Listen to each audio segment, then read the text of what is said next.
ہم تو چاہتے ہیں کہ ہم امام کو بس اس فارم میں دیکھیں جس فارم میں ہمارے ماں باپ. آج زمانہ تکیہ کرنے کا ہے. مولا خود تکیے کے روپ میں سمجھاتے. ہمارے باپ داداؤں کی پچھلے 600 سال کی اگر پرانی گنان کی مینوسکرپٹ جتنی بھی ہمارے پاس ایکسیبل ہے، اویلیبل ہے، اس کے مطابق دیکھتے ہیں. ایک گنان تھا، حق تو پاک تو بادشاہ مہربان بھی یا علی تو. اس گنان کے اوپر ناسمجھ ہو یا جاہل قسم کے اسماعیلی ہو، گاؤں میں رہتے ہو، ٹاؤن میں رہتے ہو، شہر میں رہتے ہو، ہندوستان کے کسی علاقے میں رہتے ہو، اس گنان کے اوپر اپنا ایمان بناتے تھے. اس کا ایمان، اس کا دین، اس کا فیض اس گنان کے اوپر ٹکا ہوا تھا. اور آج تک بھی یہ گنان ہر کتابوں میں موجود ہے، ہٹایا نہیں اس کو. تو مولا اشارے میں کیا کہتے ہیں؟ تمہارے باپ داداؤں کا مذہب ہی تمہیں حقیقی سکون دے گا. سمجھ رہے؟ اور ہمیں سوچنا ہے کہ ہمارے باپ داداؤں کا مذہب اس وقت ایسے ادارے تو نہیں تھے، کس چیز کے اوپر اس کا ٹکا ہوا تھا؟ یہ واحد ایک گنان کے اوپر.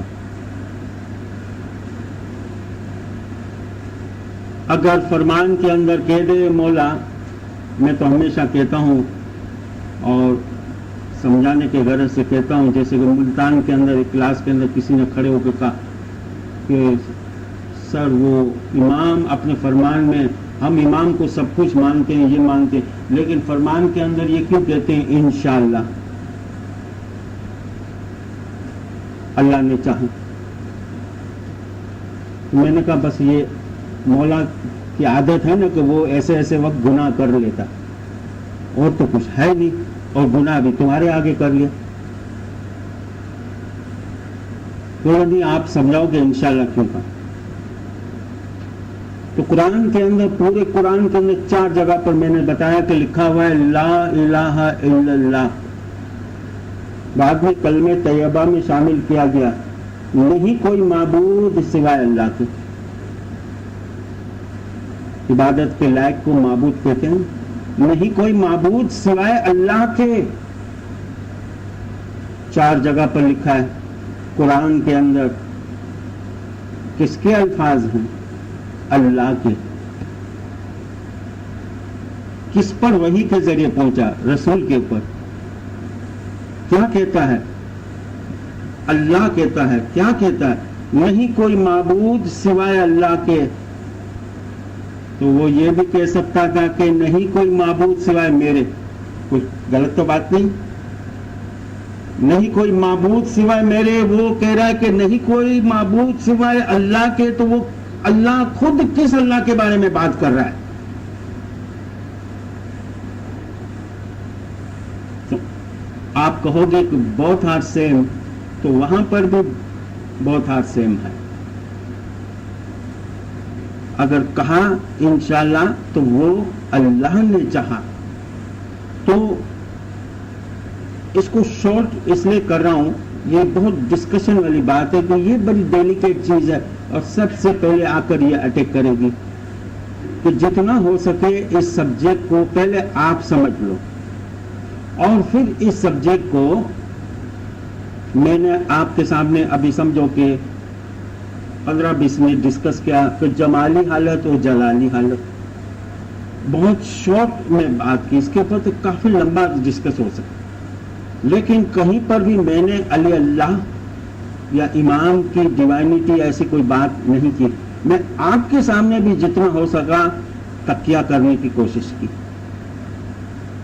اور یہ چیز ایسی ہے کہ جب بھی یہ سوال باہر سے آتے ہیں تو ہمیں آپس میں بھی تکیہ کرنا چاہیے باہروں والوں کہ یہ میٹر کو آپ چھوڑ کر آپ دوسری بات کرو. امام اللہ کا نور ہے، امام رسول کا جانشین ہے. اب یہ جب چیزیں آتی ہے کہ ہم اس وقت اسلامک ریپبلک آف پاکستان میں رہتے ہیں، جہاں پر ہمیں سمجھنا چاہیے کہ یہاں پر غیر اسماعیلی مسلم کون کون سے ہیں. آپ سوال کرنے والے ہمارے اسٹوڈنٹ کے سامنے سوال کرنے والے یہ بھی دیکھیں کہ یہ شیعہ ہے تو سنی ہے کہ سنی میں بھی کون ہے.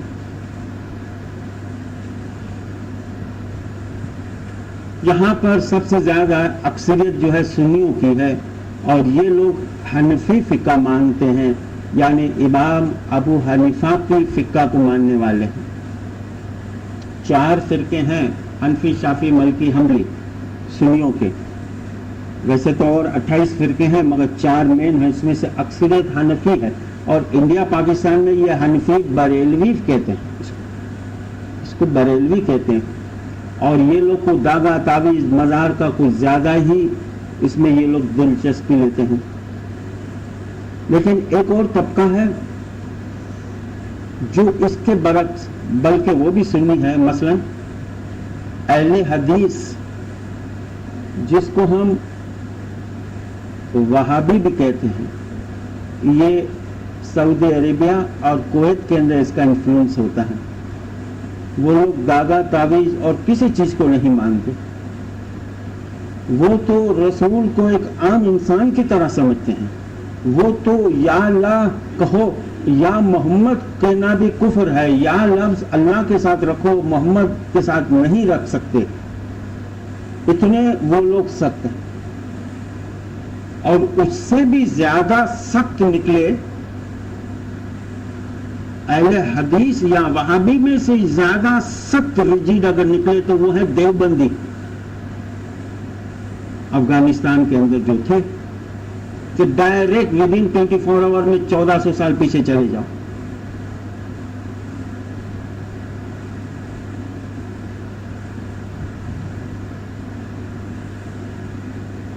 اور دوسرے طبقے کے لوگ شیعہ، اور شیعہ میں بھی اسماعیلی، بوری، زیدی، علوی وغیرہ.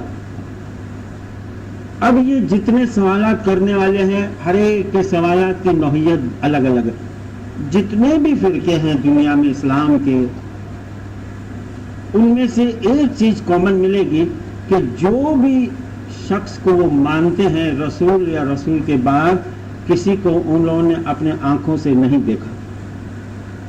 یا کوئی مزار کو مان رہا ہے یا کوئی ایسے مرشد کو مانتا ہے جس کو بیچ میں اور اس کے بیچ میں 500 600 800 سال کا فرق ہے. صرف اسلام کے اندر اسماعیلی ہے جو حیات امام کو مانتے ہیں، دیکھتے ہیں، آنکھوں سے دیکھ کر دل سے تسلیم کرتے ہیں. اب وہ مردوں کو مانتے ہیں، ہم غیر مردوں کو مانتے ہیں، لیونگ چیز کو مانتے ہیں ہم. اور یہ ایک چیز ان کے اندر ہمیشہ چپتی رہتی ہے کہ یہ بھی اس چیز کو مانے. نمبر 2 کہ اسلام کے اندر جو اصول دین اور فروع دین ہے، درخت ہے. آپ درخت کو دیکھیے، ایک حصہ نظر آتا ہے، ایک حصہ زمین کے اندر ہے جو نظر نہیں آتا. اس سے اصول اور فروع لفظ بنے ہیں. اصول دین اور فروع دین. اصول فنڈامنٹل کو کہتے ہیں، جڑ کو کہتے ہیں، روٹ کو کہتے ہیں، جو نظر نہیں آتا. اس میں ہم توحید، رسالت، عدالت، قیامت وغیرہ. لیکن وہ جڑ سے نکلی ہوئی جو چیز ہے، تنا اور اس کے برانچز، فروع کہتے ہیں برانچز کو، جو فر سے نکلا ہے، جو آنکھوں سے دیکھ سکتے ہیں. اور دین کے فروع کیا ہے؟ نماز، روزہ، حج، زکات وغیرہ. اصول دین اور فروع دین. اصول جو ہے وہ دل میں پالنے کا ہے، اور فروع جو ہے ظاہر میں بھی پال سکتے ہیں. وہ ظاہر میں نظر آتا ہے، یہ ظاہر میں نظر نہیں آتا. فنڈامنٹل چیز دین کے جو اصول ہے اس میں کوئی چینجز نہیں آ سکتی. اللہ ایک ہے. یہ اگر تعلیم ہے تو قیامت تک یہ تعلیم رہے گی. اصول میں کوئی فرق نہیں. فنڈامنٹل امام نے فرمایا 500 سال آگے جاؤ، 500 سال پیچھے جاؤ، دین کے اصول میں کوئی فرق نہیں. فروع کے اندر فرق ہے، موسم کے لحاظ سے، حالات کے لحاظ سے، ٹائم کے لحاظ سے. اب جب ہم 1400 سال پہلے جاوے اور رسول اللہ نے 13 سال مکہ کے اندر نبوت کی اور